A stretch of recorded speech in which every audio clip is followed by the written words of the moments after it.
अब ओबीसी की जनगणना करने में दिक्कत क्या है?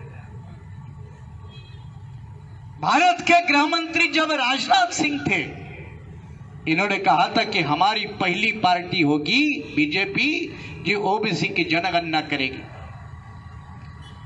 उनका गृह मंत्रालय चला गया, नए गृह मंत्री आए, क्योंकि जनगणना गृह मंत्रालय के अंदर का मामला है, ये उनके ज्यूरिसडिक्शन का मामला है।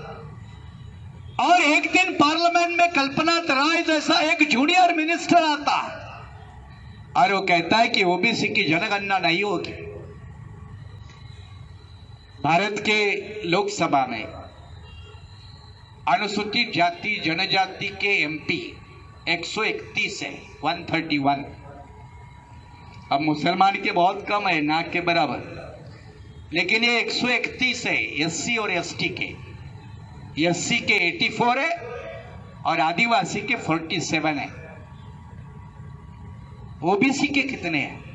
अलग अलग पार्टी से ओबीसी के कुल मिलाकर लोकसभा में मेंबर ऑफ पार्लियामेंट 137 है, 137 है। एक के भी मुंह से आवाज नहीं आई कि ओबीसी जनगणना क्यों नहीं होनी चाहिए। जैसे एससी एसटी के मेंबर ऑफ पार्लियामेंट उनके राजनीतिक बैल है, उसी तरह ओबीसी के भी मेंबर ऑफ पार्लियामेंट इनके राजनीतिक गुलाम हैं। अपने पार्टी के खिलाफ बोलने की हिम्मत नहीं है। अगली बार टिकट कट जाएगा, मिनिस्टर मिली है चली जाएगी, एमपी एमएलए जो मिलता है वो चला जाएगा।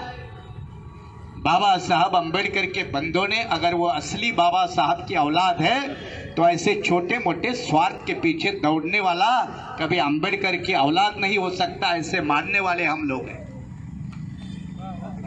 लेकिन 131 वहां गधे हैं, ओबीसी के 137 किसी ने आवाज नहीं उठाई, कोई इस्तीफा नहीं दे पाया, कोई इस्तीफा नहीं, कोई ना इस्तीफा देता है ना आवाज उठाता है। लेकिन असली षड्यंत्र क्या है? असली षड्यंत्र यह है, और वो समझने की जरूरत है क्या षड्यंत्र है।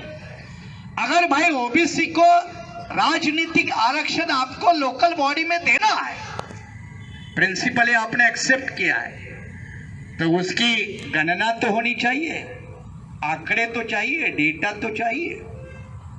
अगर ओबीसी छात्रों को रिजर्वेशन एजुकेशन में देना है तो डेटा तो चाहिए, आंकड़े तो चाहिए। नौकरियों में आरक्षण देना है तो आंकड़े तो चाहिए।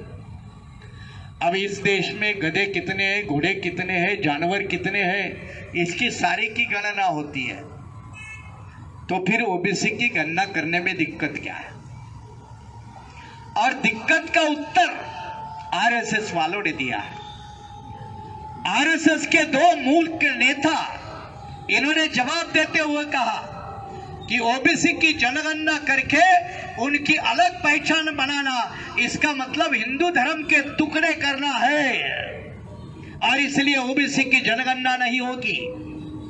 और आरएसएस के भूमिका के आगे बीजेपी कभी नहीं जाती, और इसलिए ओबीसी के जनगणना को रोकने के लिए असली गुनहगार आरएसएस है। लेकिन ओबीसी की एक की भी नेता की हिम्मत नहीं होती है कहने की कि असली गुनहगार आरएसएस है।